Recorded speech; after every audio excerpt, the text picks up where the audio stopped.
Let me just get set up right here real quick. How you guys doing out there? Frontline in the building. Yo, Frontline, you hear me everything? My audio sounds okay? So, what's up? Welcome here to another episode here at Round One Sports TV. I am always your host, Edwin. Where the war fights start. We got another amazing show for you here today. So lock in. Do me a favor and hit that like button if you haven't already. Subscribe to the channel. And like always, let's hop right into this video.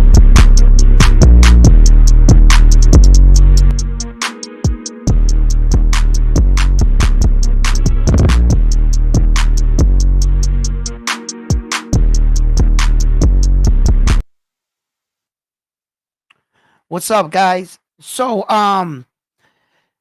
if you don't understand the title of this episode, I'm basically going off of just like I was just on the Boxing Voice with Ness. Shout out to Ness and them. They welcomed me on, gave me 3 minutes. I didn't know about the 3 minute thing though. Although I heard every guy get like the bell and everything, but I was taking care of things in my house and stuff. So he was like round one. I was like, oh shit. So I hopped on that, but I was hearing the whole show. So I knew what the topic was.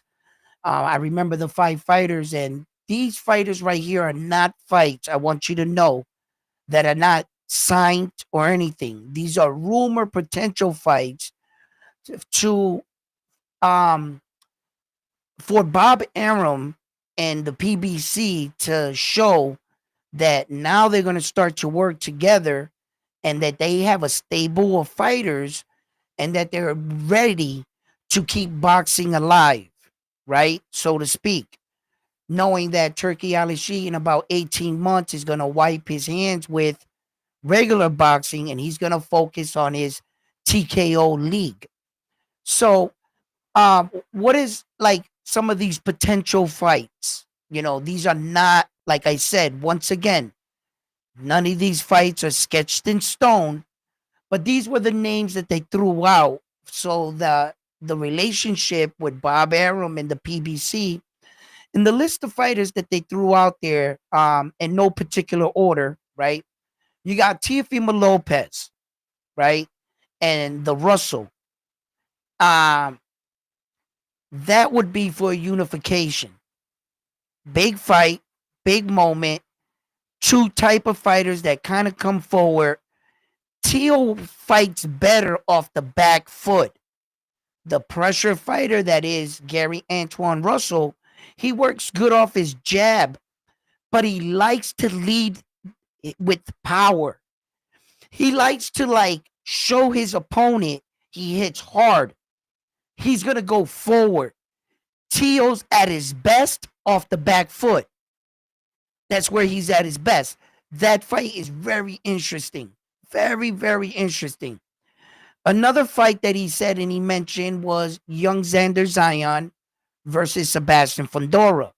We've talked about this fight on my channel here. Us. What's up, guys? What's up, Armando? In the building. You know, we've thrown around this fight. Armando here, right? He's on the line. He's not ready. And I know Armando has told me that.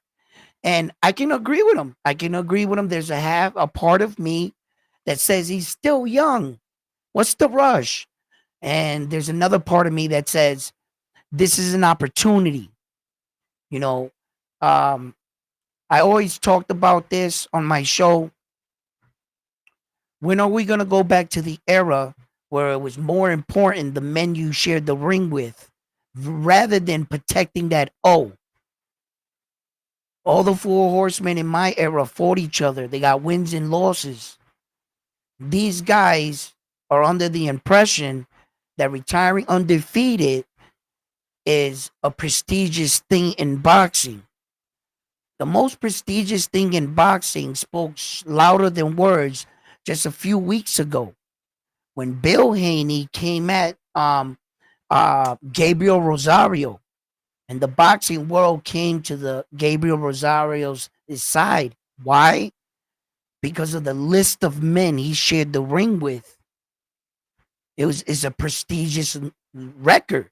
Unfortunately, he never won a world champion, but that's a warrior. And real fight fans and real fighters knew, yeah, your son unified. He fought a fax machine for one belt, and he fought one guy for three. No disrespect to Devin Haney, you know what I'm saying? I'm being funny with that, and I shouldn't have took a shot at him because he's been taking enough shots of late. Sorry about that, Dev. All right. So I think that young Xander Zion is he's ready. You know, there were a lot of fighters that took big risk early on in their career, and became world champions very young. Is this where the legend of young Xander Zion could start at 22? How much more could he put behind that? When do you wait? 27, 28 years old? We're not always promised opportunities every day. So I like the fight. And if it was up to me, it's hard enough climbing up the division. Then you got to get the sanctioning body to back you up to push your mandatory. If not, they'll accept George Camboza and put him over Matias. So it's hard enough just to get there. Then you got to get these guys to believe in you and push for you. Because as we all know, if you have a market value, right, you might just get in front of the line. Rolly. You mean to tell me that Rolly deserves a main event spotlight? He's coming off of a loss, or losing his belt, and all of a sudden he's on the main event. And Tio, that has the only real belt, he's like in the co-main event. He's a real world champion. That must kill him, huh? Right? So then they wanted another future potential fight. And this one was actually being talked about, like on back and forth social media, was Bruce Carrington. So Bruce Carrington, right? Bruce Carrington, right? He's he's rumored to want to fight Stephen Fulton, right? So Stephen Fulton is like, see, he's in a position where that he's gonna try to like move up to 130, and and he wants to fight O'Shaughnessy Foster. I think Stephen Fulton is trying to go for like that three division shit, right? And I'm like, all right, cool. So he's kind of like brushing off Shushu. He's like, in a way, he's like saying that Shushu's like still a prospect or whatever, what have you, you know?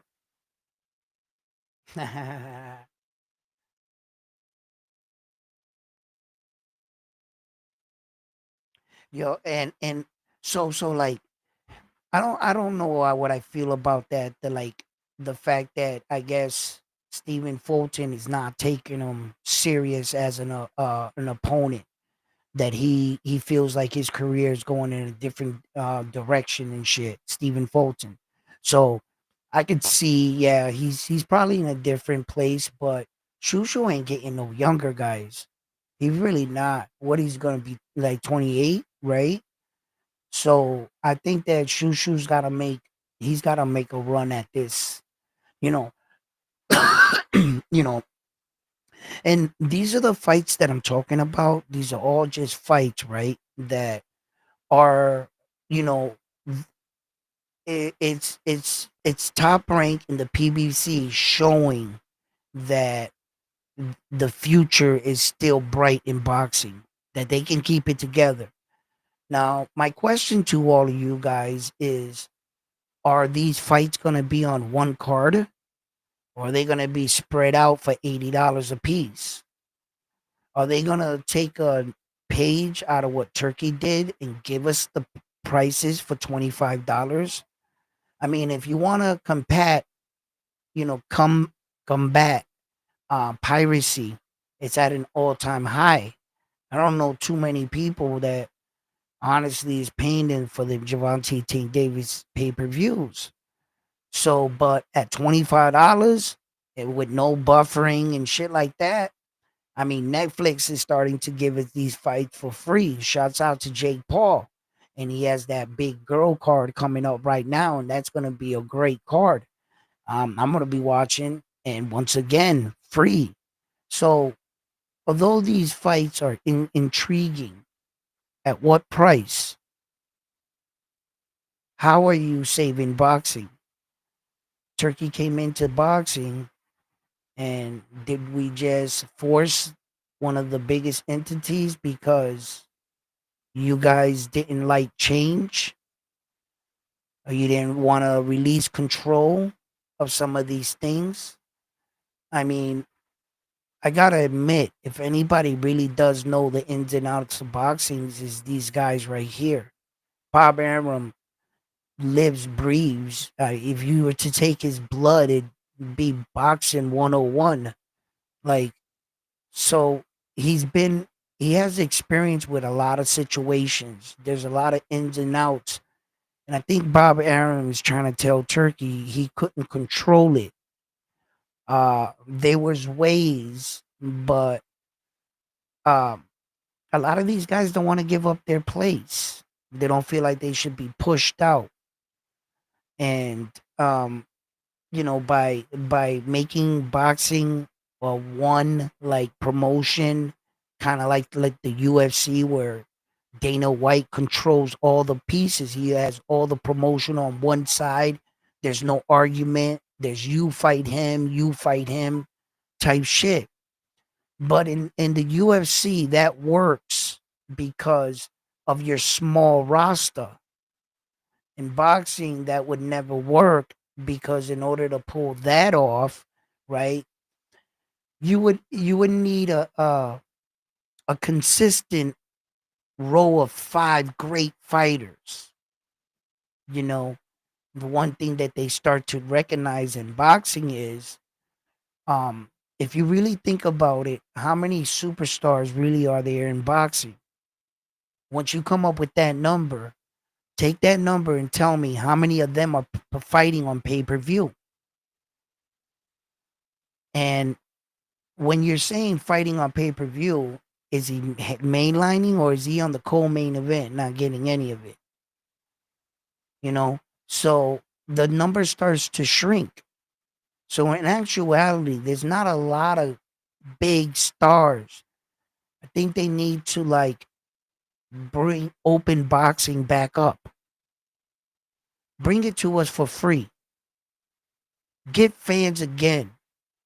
You guys are going from a crisis and still pushing this pay-per-view prices.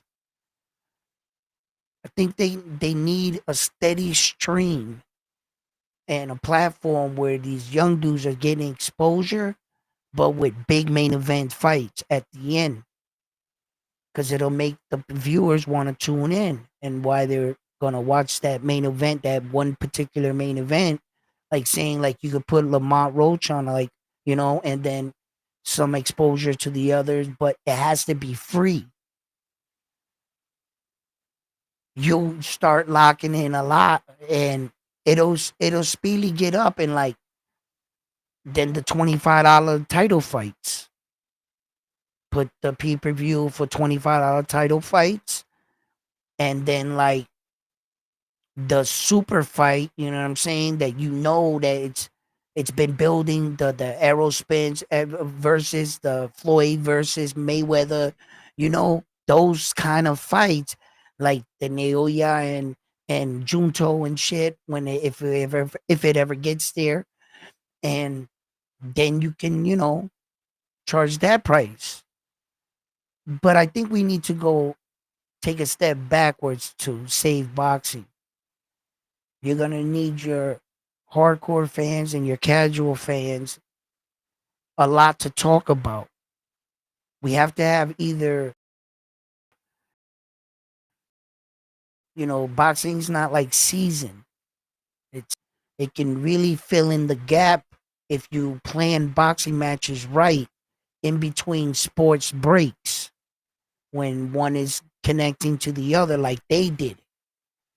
And there's just ways I feel in boxing, and look, for how long will Bob Arum and the PBC work together? When Turkey leaves and all this shit comes like full circle, where are you guys at? Turkey takes his share of boxers already. And like, speaking of which, right? How what do you guys um how does Tio get out of this situation? Because isn't he still signed to Top Rank, but he signed that massive deal? I'm not sure if this is true, or because I got no confirmation. Some $30 million is from what I'm hearing. I don't know how much of that stands to be true, but I think that there's a contract put in place for Tio for like his next 3 fights with them. So how does this work? Does he finish that off, and what is he? So because that's Bob Arum's fighter, like, is he pimping him out to him for a percentage of that money? Like, what's the deal there? Or then does he unify? You know what I'm saying? I mean, with Gary, any of the champions for that matter, does he unify in that 3 fight deal? So there were some fights and shit and names put out there, but I'm not even going down that road. I learned with Tio, shit's subject to change with Tio. So I'm not gonna even waste my breath with the 3 names they put out that I already know. You know what I mean? Yeah, just like Tio was gonna fight Terrence Crawford, Sabria Matias, Tank Davis, Devin Haney, Ryan, fucking, he called everybody and their mama out. He might have called out Usyk and Naoya Inoue. At that time, he was just tirade. He was all over social media, like really like having a meltdown, and getting into everybody's business but his own, but fighting the big fights. Seems like every fighter nowadays wants a big payday because it's like it's like those two employees at work, right? You ever be at work with your employee, right? And you guys, it's Friday and you guys get paid. And, back when we got checks or whatever, if you decide you want it in a check, I mean, or not a check like that, but they give you like that, what is it called? You're like your receipt. So you look it over and it says your gross net, what you're making. And then you see your friends and you're making 2 times the amount they're making. They act like, oh, no, yo, don't say nothing. Yeah, yeah, yeah. And all of a sudden, he's in the boss's office, right? Right? Demanding more money type shit. But he's not the kind of worker you are. You know what I mean? So it's like when these boxers see that, they want they want more money, right? But they don't want to fight these big fights. And they seen the other guy's check and they saying, man, I want to get paid like that. Look at Devin Haney walking around with all that bling bling on. Like, I want some bling bling too, right? But Tio just wasn't fighting those fights. He's fighting Klagic, and he expects to get millions of dollars for that. So, um, yeah, it's like, uh, so this is their attempt to announce these type of fights. I'm not sure how they put these fights together and these entities working, but you can see when, you know, cuando, chacho, tienen el culo apretado, están ahí, right? These promotionals, they decide to work together. All of a sudden, this dude rises up from the ashes, the PBC, you know, Al Heyman, and he's everywhere, right? It's like, motherfucker, like, where were you? Like, boxing was drowning. And, the fighters like David the Monster Benavidez and the talks back and forth, like, it's something else, guys.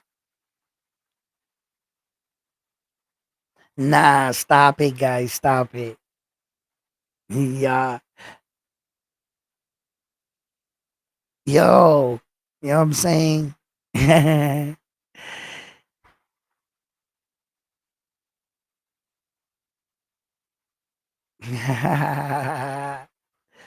Yo, so like that was the thing today. Like, yeah, yo, y'all ain't right.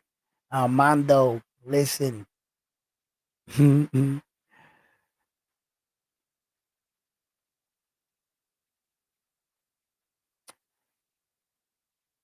So, what do you guys think? I don't dislike any of the fights at all. Those are like fights that, yeah, you know what I mean. I would welcome. Um, Would they happen? Any of them? Shit, I don't know, man. My guess is as good as yours. I was at the DMX. What?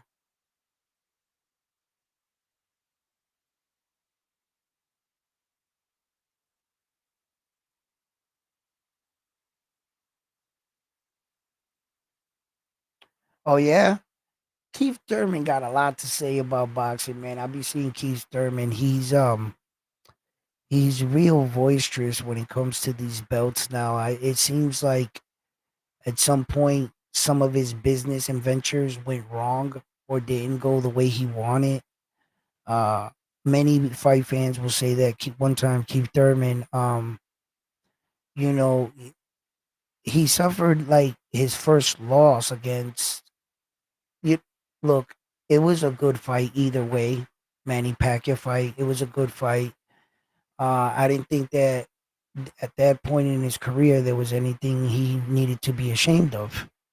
You know, he just he had a huge gap of inactivity, like a huge gap, and I think that's due in part to him. You talked about his his intelligence or how he expresses himself about the boxing game, and Ryan Garcia is a very educated kid when it comes to the sweet science. He knows how to explain it very well, and he can see things whether or not in the him as a fighter, can he pull it off in these moments, and that's what we expect for the top guys. So I think that one time Keith Thurman, uh he's another fighter that wants come back. I bet that the insurance on a Ferrari is very expensive, and fighters start to realize that they're gonna need, once Uncle Sam comes in and you do your taxes and they take half, you start to see that money you made just it went half, and you might have spent the other half thinking you had that half. You find out you owe taxes. It's crazy, right?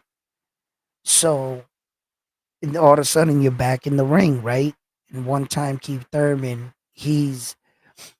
uh he's kind of, you know, in a good place. He's coming off that win right now, but I mean, come on, man. We know that dude lost to Liam Paro.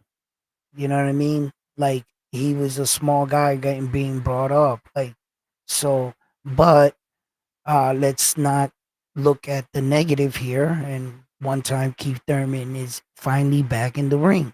Can he keep it up?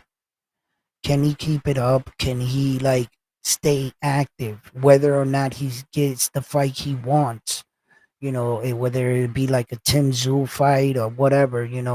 And speaking of Tim Tszyu, we have Tim Tszyu coming up against Spencer Spooner, right? Uh, there, there's a lot of reports circulating on social media about how they had made an agreement to two of the judges being, universal judges, not from Australia, and like, I think they were like a week out from the fight, and they told their side that all the judges are going to be Australian, and they like the American dude was like, nah, hold up, that's not what we agreed to, so I guess they're working that out right now, behind the scenes. And um does this speak to Tim Zoo's side being nervous now? Is you know is there a chink in the armor that was once Tim Zoo? Is he doesn't seem so because he got the brutally knocked out? He's coming off basically two losses, basically. And it's like, look, we know, we talked about this. We can give him the pass when it comes to, yeah, he had the cut against Sebastian Fundora, but once again, his corner let him down.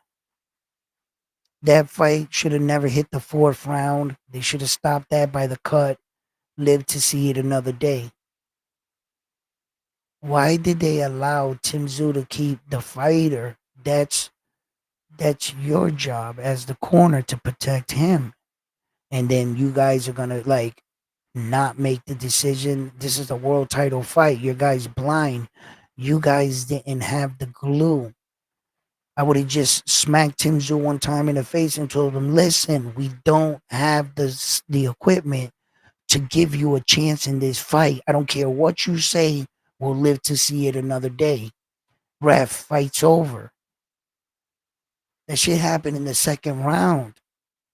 Then they let the fight continue without having the proper equipment to at least, okay, I'm under the line. You probably would have never got that bleeding to stop. No matter if you had the glue or whatever, that blood was gonna come, right? But you would have slowed it down. And if Tim Tszyu could have protected the top of his head for a round or so, even though one tap probably was gonna rip it open or whatever, but he would have had a better chance in the fight to make adjustments and not get so reckless coming into Sebastian Fundora. Sebastian Fundora being the much taller fighter, it was easier for him to catch a smaller guy coming in. And Tim Tszyu, um, at that point in his career, he was an unbeaten fighter. He didn't know how to lose. So he willed himself through that beating. After you lose, there's a part of you that if you get beat up so far, you'll quit because you've already lost, and there'll be no shame in quitting again. You know what I mean? Or just quitting then, not again, but then. And and the thing is that um his confidence level was so high at that time. Tim Zeus, he wasn't going to just like quit. He was too tough for himself that night. You could be mad at me in the morning, but I know you'll thank me when you're still world champion and we're going back to live that fight over, you know? So I don't know. Hey, it is what it is. Edwin, do you get more?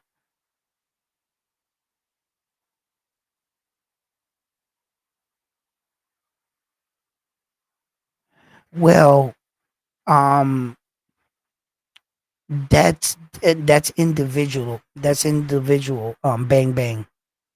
That's individual, right?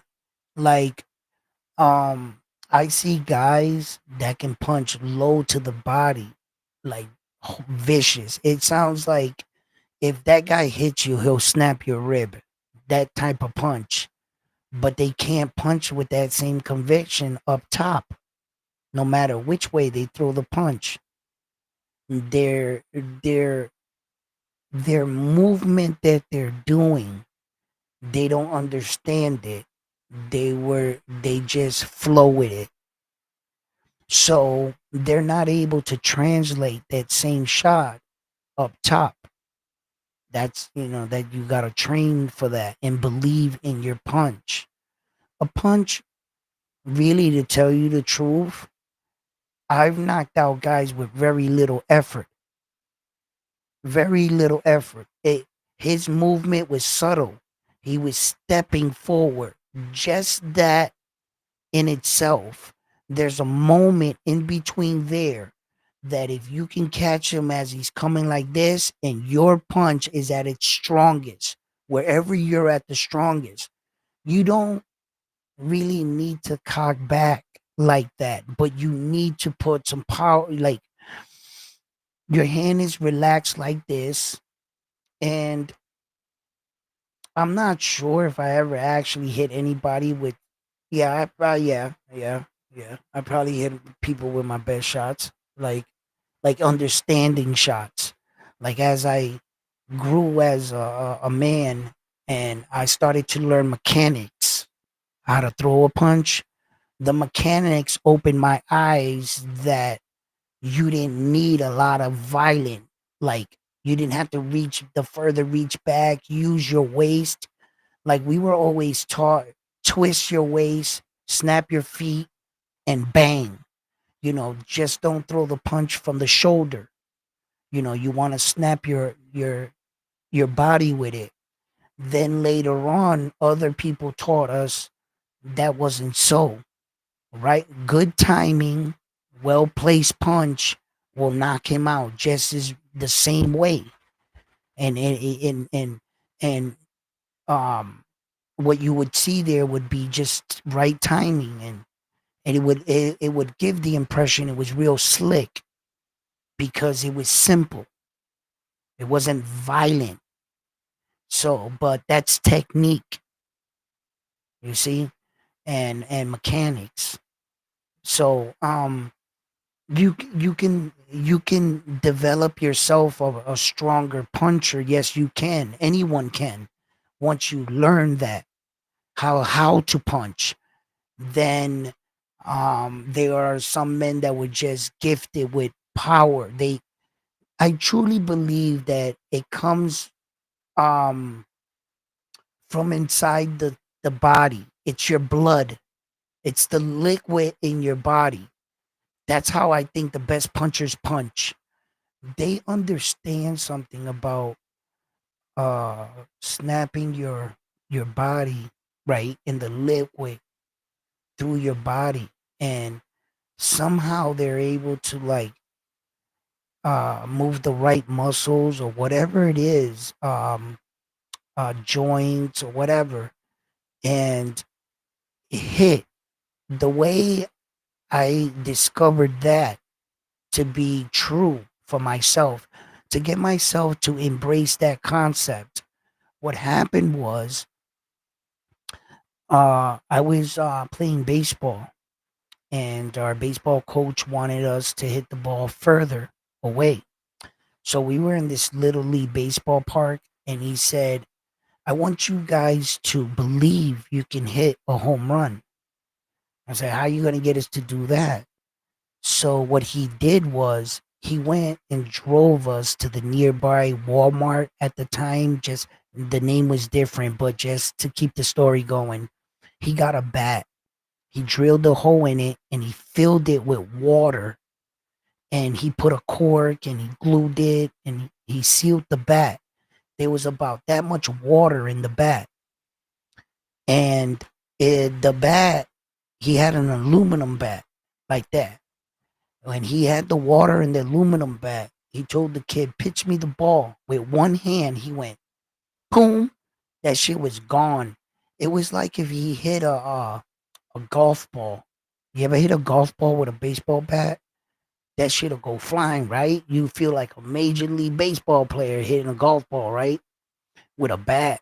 It's crazy. So once he did that, he gave it to me. It was like my turn. Bro, That was one of the happiest days of my life as a kid. You know how many home runs I hit that day? I hit mad foul balls and shit, and ones that went straight. They didn't all go out the park. But when I caught that ball, bro, I felt like a beast. And the concept of all of that was the water in the bat. Once it was like this, when you went to swing, the water went to the tip of the bat. It made the bat heavy, powerful, and the momentum of the bat, the water was taking the bat. And try it if you want. If you got an aluminum bat sitting around and you can seal it, the water, get some glue or some shit, or you got to stop the water from leaking. And once you drill the hole, yo, you're gonna hit a golf ball with that bat with water in it. Go if you think you can just hit a golf ball with just a bat, hit it with water in it. It'll go 3 times the distance with very little effort. So I truly believe that the art of knocking someone out, it it's it's it has to do with that. Their style and real power, like guys can punch from their shoulder and guys can punch from their waist. Yes. Yes, there's natural brute strength like that. Yes. But like a close distance, like if you were like right here, can you go and knock him out? Yes. There's a technique to do. And I'm a firm believer in it. Like that's what has to be going on. They know how to move the liquid in their body and they get it at the tip of their fist and they snap it like that. And it's like getting hit with a fucking sack of bricks. hmm And that's why they teach in batting too to get that perfect swing, to get all your momentum. It's definitely the liquid in your body. That's what I've my theory is. I'm not sure if, you know, whatever people want to think or whatever, but uh from my experience, that's where it lays. Whether, people can do it or not, the gifted ones, um, yeah.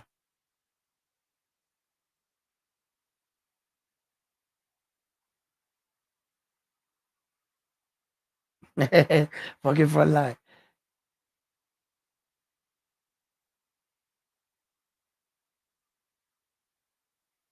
No, no, yo, check it out. It's not that the guy's pitching you the golf ball, bam, bam. Just take the bat, throw the golf ball up, and go like that. You ain't never did that before. You ain't never walked the train tracks in your city, and there's fucking golf balls like in the train tracks, or you find a golf ball in a fucking, I don't know. I found hundreds of golf balls walking around my city, and fucking, you just pick that motherfucker up and just go like that. Yo, you hit a major league home run off that one shot every time. That shit's gotta be going further than 300 fucking 50 plus feet. That shot, hell yeah, easy.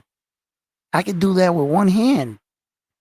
Y'all stand on a major league mound, take a bat, throw up a golf ball with one hand, and go. That shit is going out of the park, bro. I'll probably hit a fucking car. Hell yeah. If I hit it with 2 hands, I don't think I'll see the golf ball no more. It'll disappear in the dark. That's what they used to happen. When we used to hit the golf balls off the cliff, like you go to somewhere because the first time I've ever hit one like that, it freaked me out because I fucked around and hit it like in the city. I never knew they did that. Them shits just fly off the bat, the golf ball. I had no idea it was gonna do that. I was a fucking kid. So, I don't know if I ever hit somebody with that ball. I never stuck around to find out.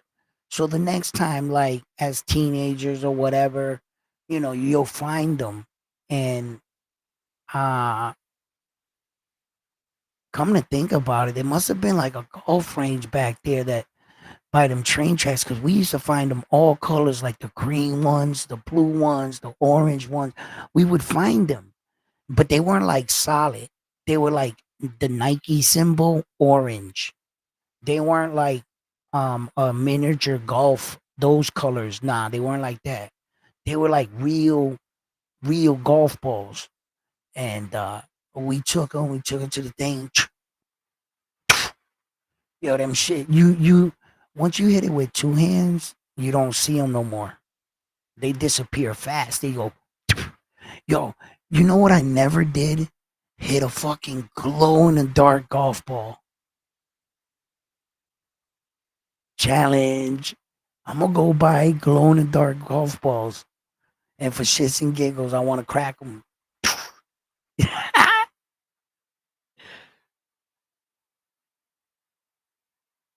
What's up, brother?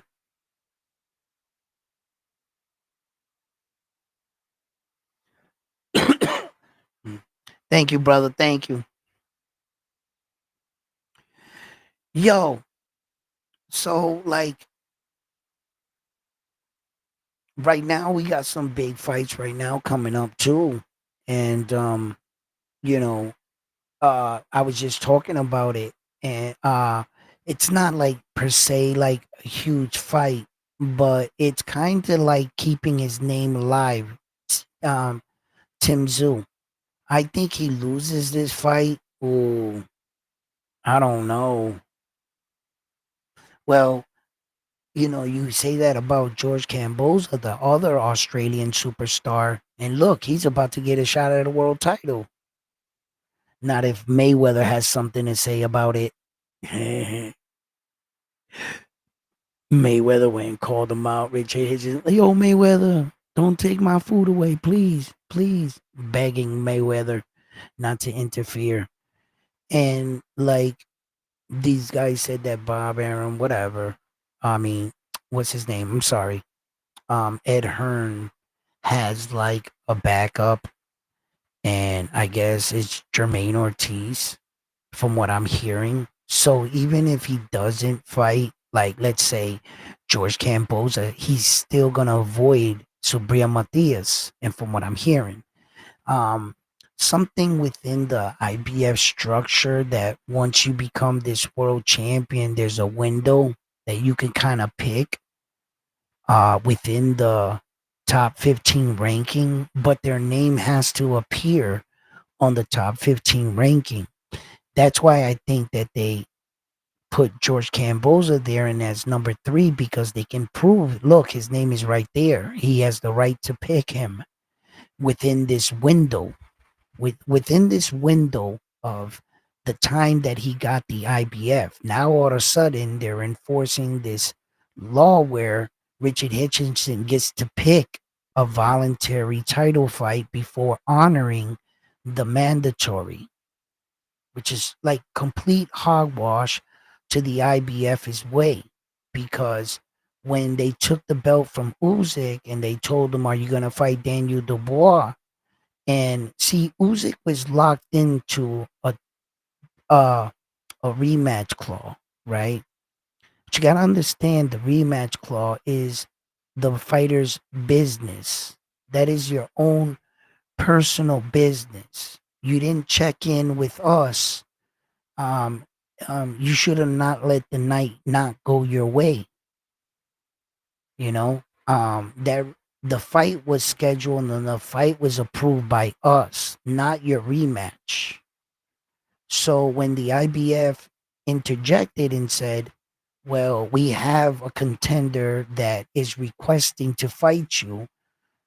Are you going to fight him? Yes or no? So Usyk was in a peculiar situation where that if he fought Daniel Dubois, then Tyson Fury can sue him because they had a contract agreement. He stood to lose much more not fighting Tyson Fury, and he stood to gain much more fighting Tyson Fury. You see, so he had to sacrifice the belt, and the organization showing no mercy and requesting not, you know, to let their rank fighter His career should not be put on hold because you chose to sign a contract, although appealing to the population and they'd rather see that fight for four belts. The IBF truly trying to show that they're an organization that wants to lay down the law and you must obey by the ranking system. The fighter must understand they're at work. You don't go into work telling the boss what to do. So some of these fighters think that these belts belong to them, like every champion before them. And they don't understand that that belt right there was made by the WBC and the IBF and the WBA and the WBO. And that world stage they provide for you to become the man and woman that you build a legacy and a career off, sharing the same awards and belts that the legends before you had. And some of these boxers think that they can become bigger than boxing. Like they don't need the alphabet belts. I don't know where we went wrong, where our legends are teaching our young kids that are coming in. They're basically saying, F the Vince Lombardi trophy.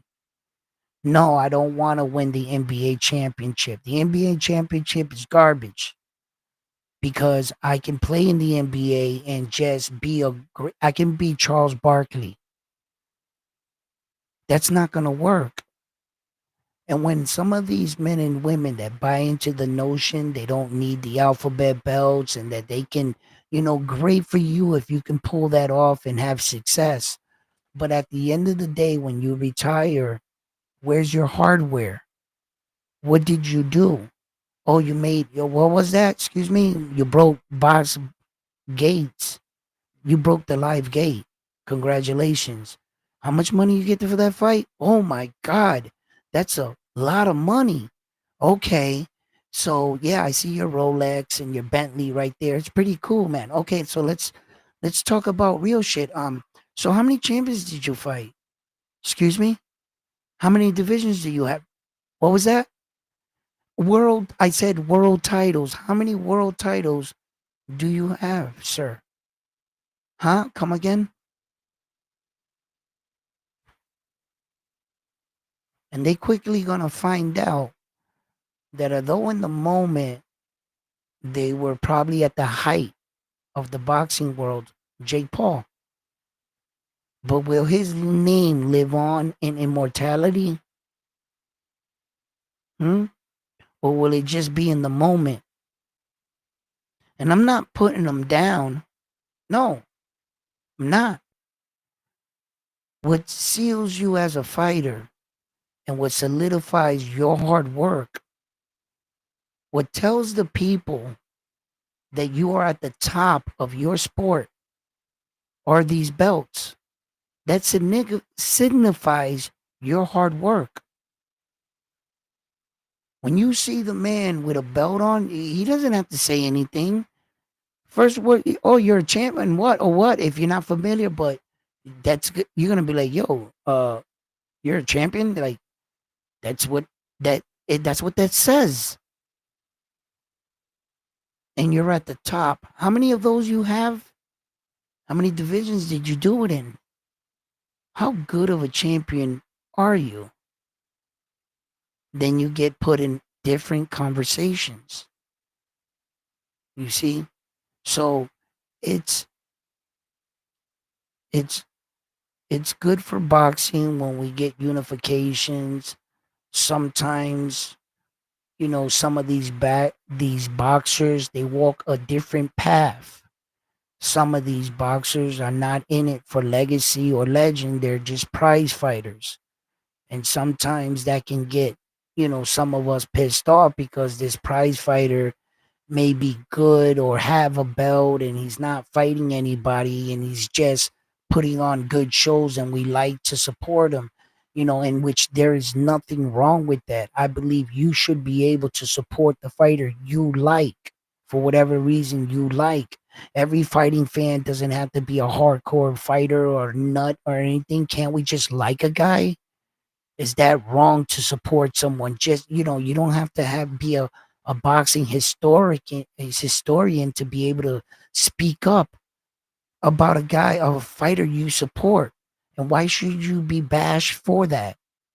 See, here at Round One Sports Talk, I build a safe platform where we can talk all topics in boxing. You're not going to be ambushed, jumped, and bombarded, or I'm going to force my opinion down your throat. If you want to get something off your chest about a fighter, come here. We'll talk about it. We don't got to swear. We ain't got to do all that. If you're a man, you're grown up, and you can have an adult conversation, I invite you and we can come up and do this. I'm not going to drop the link tonight, unfortunately. I got to keep the noise down, people got to work in the morning, you know. And so, so, but I do invite you to join me here at Round One Sports Talk and talk about boxing. I also talk about the sweet science. We can talk about anything, but there are a lot of things I like to talk about boxing. And, sometimes some of these guys at lower weight divisions or in different divisions, and if you think they're good, bring them. Come on. Don't let their name just be unheard. I don't know what you guys want to talk about sometimes. And if you let me know and you say, yo, let's talk about, what do you think about this? What do you think about that? And we could talk about it, and then I'll have something to call back, and it'll give me time to really like squint and see your name, read it at least. So on the next one, when you click that notification or whatever, and if you want to, and it'll alert you when I go live, I'll be responding to your text. Then you can come on live. I'll drop the link. We'll be on the same page. Or you can just flow off the topic that I'll put out a topic, and we'll just flow off topic, like that. In this like uh you know content creator world thing, boxing's always evolving, and there is always something to talk about. That Mayor Ryan fight, those girls, man, that was a hell of a fight. um, I was watching bits and pieces of it today too, and I like that fight. Those girls really fought their heart out. But most importantly, to be honest, women's boxing has come a long way. Their technique, their the dog, like to keep the fight going like that. Like their warrior spirit, more like that's the word I'm looking for. Uh, they fought their ass off. Shit, that fight was better than some men fight, bro. It was amazing.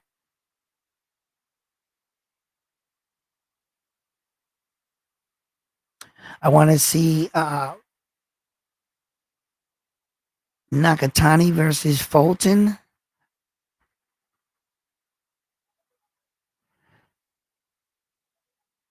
That's the problem. I think Stephen Fulton's moving upwards, where I think that he's gonna fight Shasi Foster at 130 for Shasi Foster's WBC World Championship.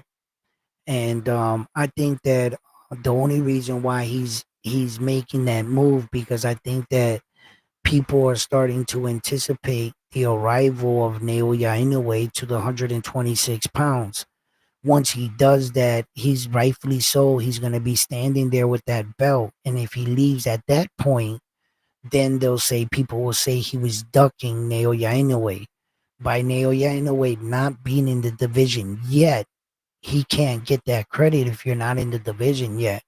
So by Stephen Kubo Fulton exiting stage right and choosing to fight upwards, and being the fact too that Stephen Kubo knows the type of fighter that's on its way up. He's already faced him. He's experienced with him. He's been in the ring with him. So I think that he's gonna say, "Yo, you know what? Anyway, I'm getting bigger anyway than this. I feel good. Let me go up and challenge Oshasi Foster."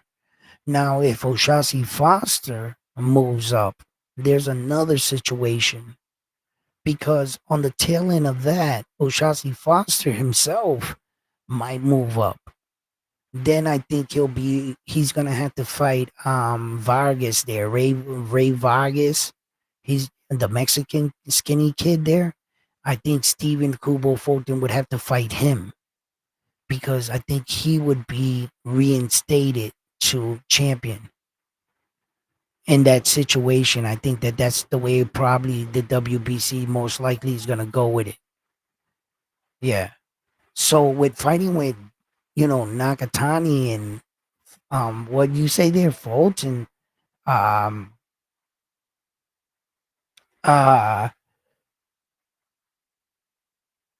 actually that would be an amazing test for Nakatani. If you can beat Fulton the way or better than Naoya in a way, what would that say?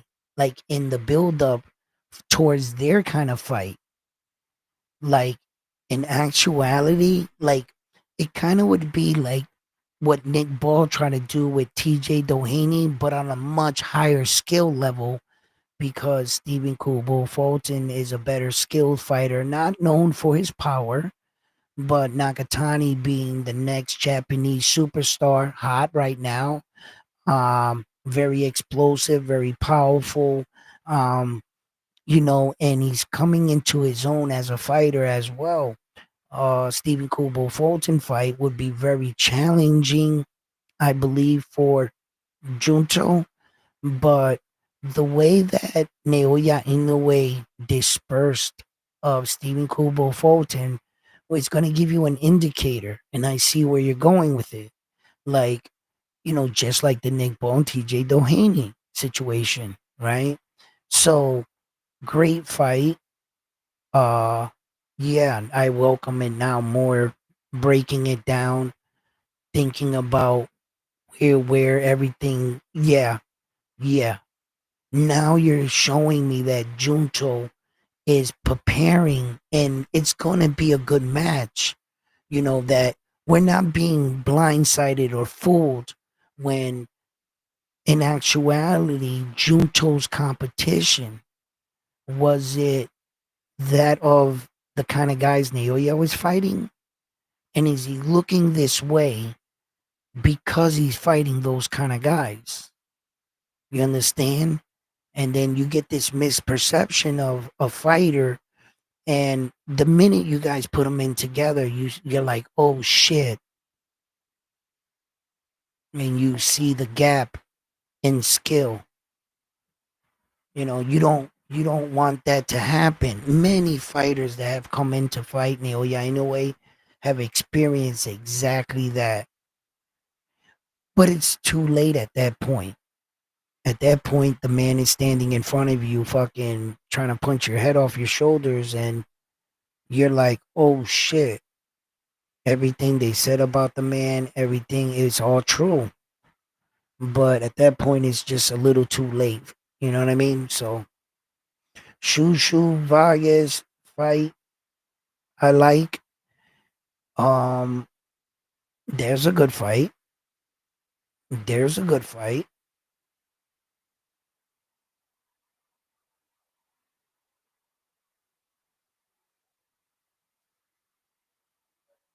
Yeah, but they would only be vacant, right, if Stephen Kubo Fulton was to leave. And then I don't think it would be vacant at all because doesn't Ray Vargas there still have a piece, a claim to like some interim part or version of the WBC because he was like stripped or whatever. I forgot the situation that happened or what occurred. I think he went up or something and lost, and I gotta remember, like my mind gotta get back to like what was happening with him at the time. But I think he still has a piece to it, a claim to it. So I don't think it would be vacated. I think he would just be elevated to full status. So he going into that fight, he would be the WBC champion rather than fighting for a vacated belt, you know?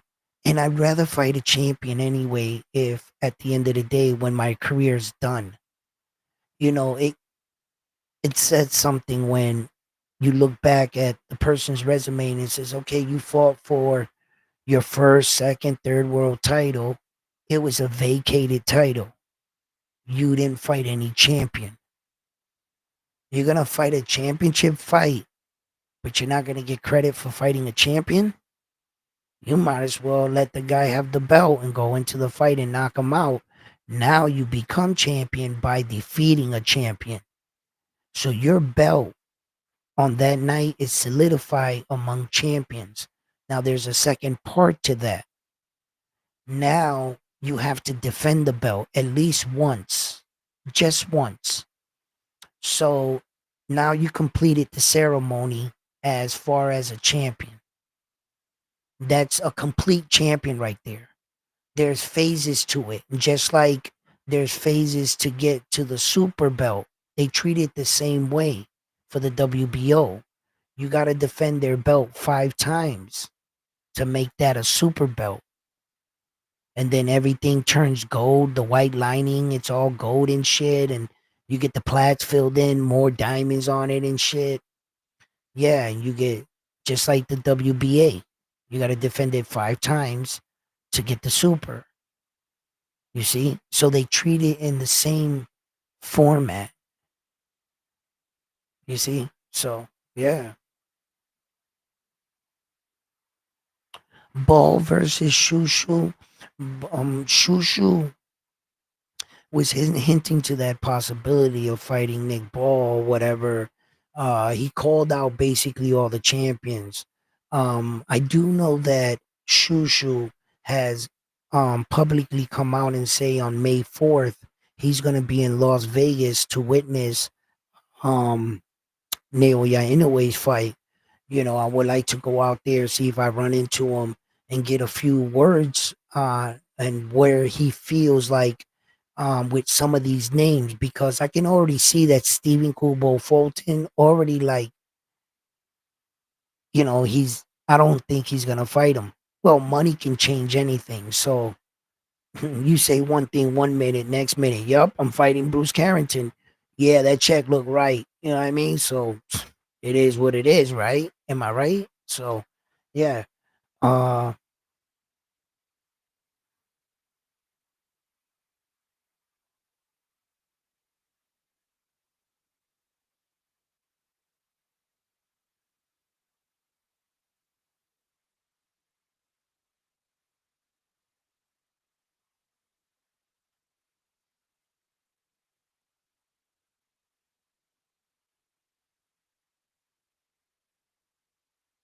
spends his hard.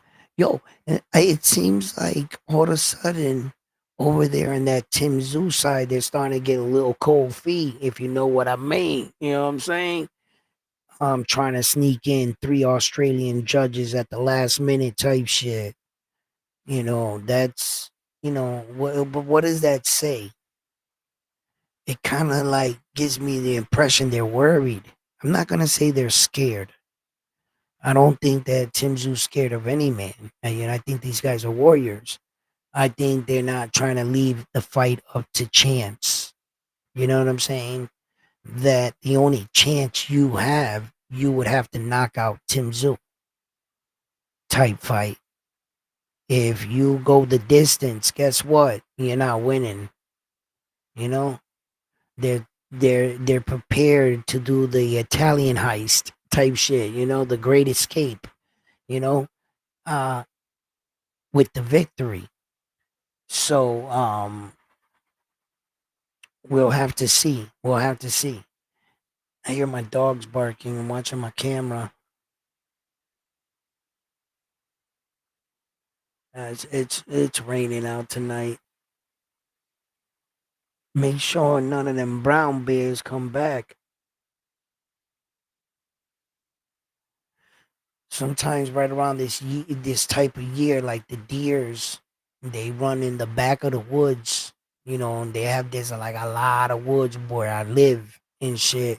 And very, very rare, real rare. I mean, the time that I live here, only once did I see a bear, like a small black bear. It was like a adolescent bear. It was real small, and my girl was coming home from work, and she was pulling into the driveway. So the bear was by our recycling bin, our trash. We got like the and we put our trash in there, and you push it out, right? So the bears was coming through our yard.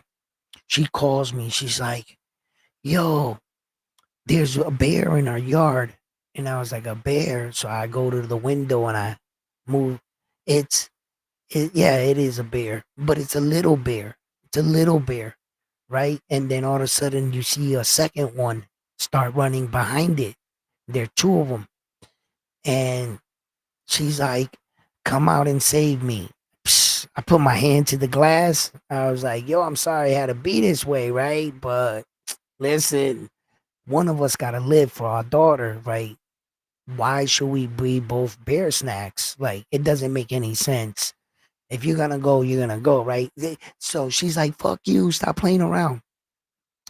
And I'm fucking with her, right? Because she's safe. She's in the car. I was like, "Baby, chill out. Just back up. Go backwards. Turn your lights on and go backwards. Slow."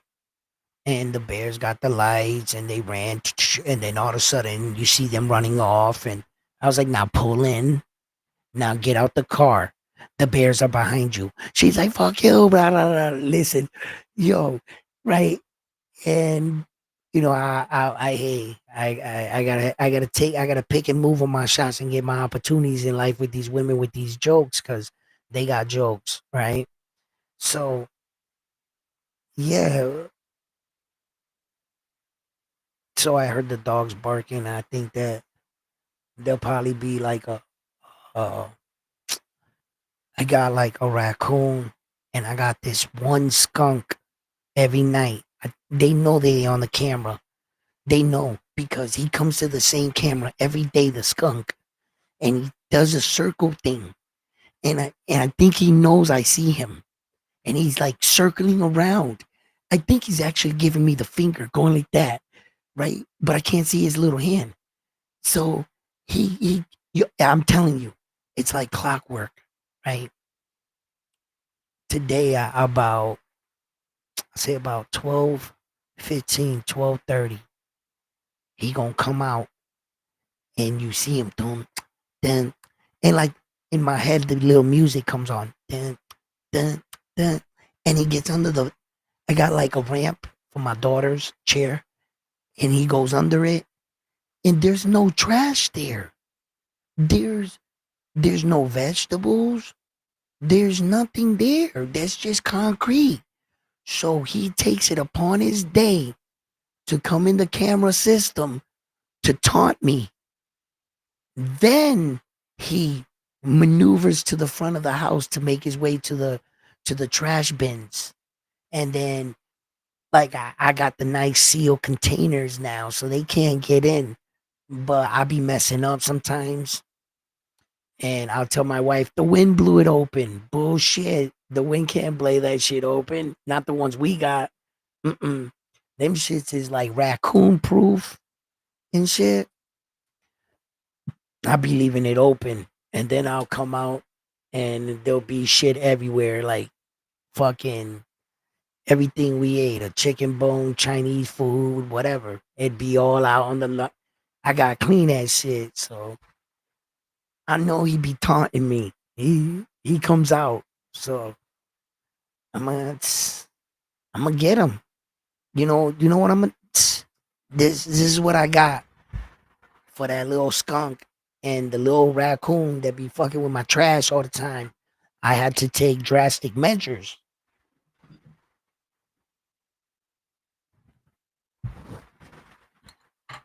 Bam. What? He's going down, bro. Okay. All right.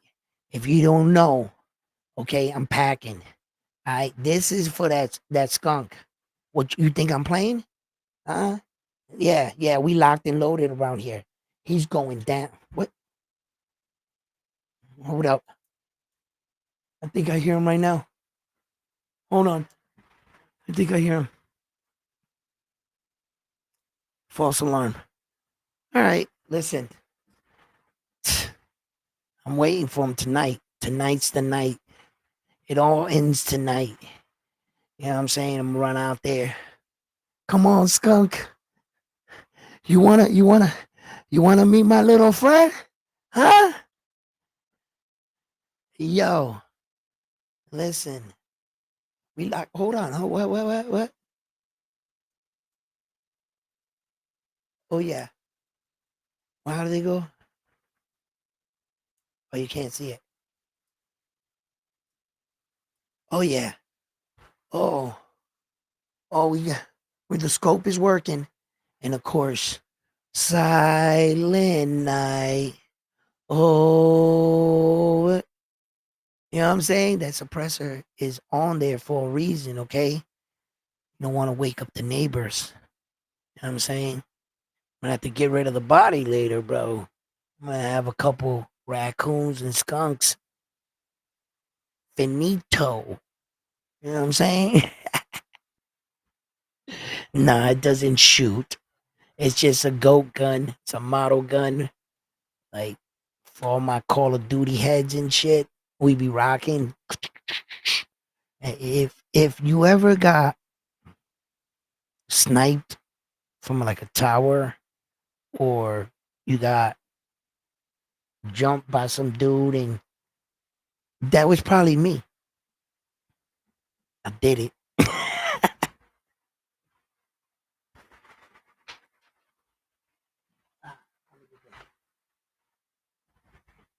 I'll put it up later. Soul Fight fans, yeah, man, just a couple interesting things and power moves that are going on in the sport of boxing today. Not to like, I just wanna reiterate one more time that none of these fights were you know, signed contract deals. These are some of the fights, some of the names that were hinted to the possibility of rumor fights in the future through a partnership that Top Rank and the PBC are going to enter. It seems like, you know, Top Rank and the PBC and stuff um, are not going to be working with Turkey Al Sheikh. And, it kind of looks like, you know, when I ask myself about some of the things that I'm witnessing transpiring in boxing, I'm saying, wow, man, top rank lost ESPN. They had a relationship with Turkey. Now they lost that too. Like, is it a case that a lot of these boxing promoters are getting greedy and allowing some of these fighters to like not make these fights happen, or they feel like they shouldn't, because at the end of the day, the job of the boxing promoter is to get top dollar for your fighter for as long as you can. Because at some point, Father Time's undefeated. So at some point, uh, you're gonna lose or you're gonna retire. So when Oscar De La Hoya didn't want to put William Cepeda in those kind of fights, he felt that he had a good fighter, but he had a Mexican fighter, and he can capitalize on that. These okay sized venues do sell out, and the Mexicans do come out and show their support for their fighters. So when he was like, Turkey was like, no, I demand you to put him into fight. And he's like, whoa, wait a minute, bro. You don't demand shit, bro. I don't want to put my fighter in there, and I got a few more years with him. You know how many more years I can schedule these kind of fights for him and max out on my dollar, then put him in for the world title fight? He's in agreement with me. He's a what we call a prize fighter. And it's not all these fighters are always technically fighting for belts or legacy. The time will come. But there is a business side to boxing, and not everybody is on the same page or in the same part in their career. So although confusing from the outside looking in, boxing is in a good place. We have a lot of great, amazing stars, good talent. We're actually in a good, rich boxing era right now. There are a lot of up and coming boxers, strong champion, potential fights still waiting to happen.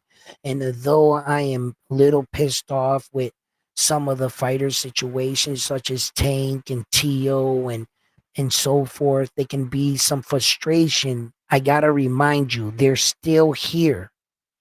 And as long as that they're still here, them fights can actually happen.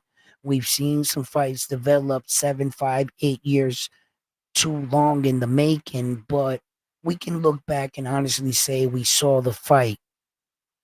So, I don't think that in every situation, one fighter stops aging. At least they both still age the same, and whatever the outcome was going to be, it is what it is. Soul Fight fans, thank you for tuning in. Frontline Bang Bang Boogie, what's up? Shoo Shoo.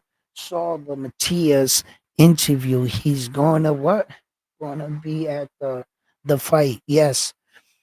Um, and that's what some of these fighters got to do. They got to show that they're interested in these kind of fights and that they're going to show up and challenge these fighters at their fights and not let these fighters just walk away. Thank you, fight fans, for joining in.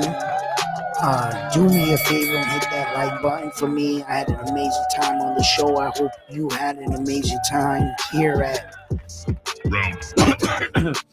and here at Round One Sports Talk. And I hope to see you on the next one. Please leave in your comments below.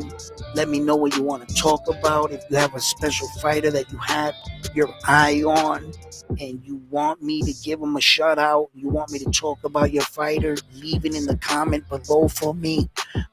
Anything that about this Turkey Ali situation, Top Rank, Tank Davis, any of your favorite fighters, like I said, drop them in the comment section below and I will answer your comment myself.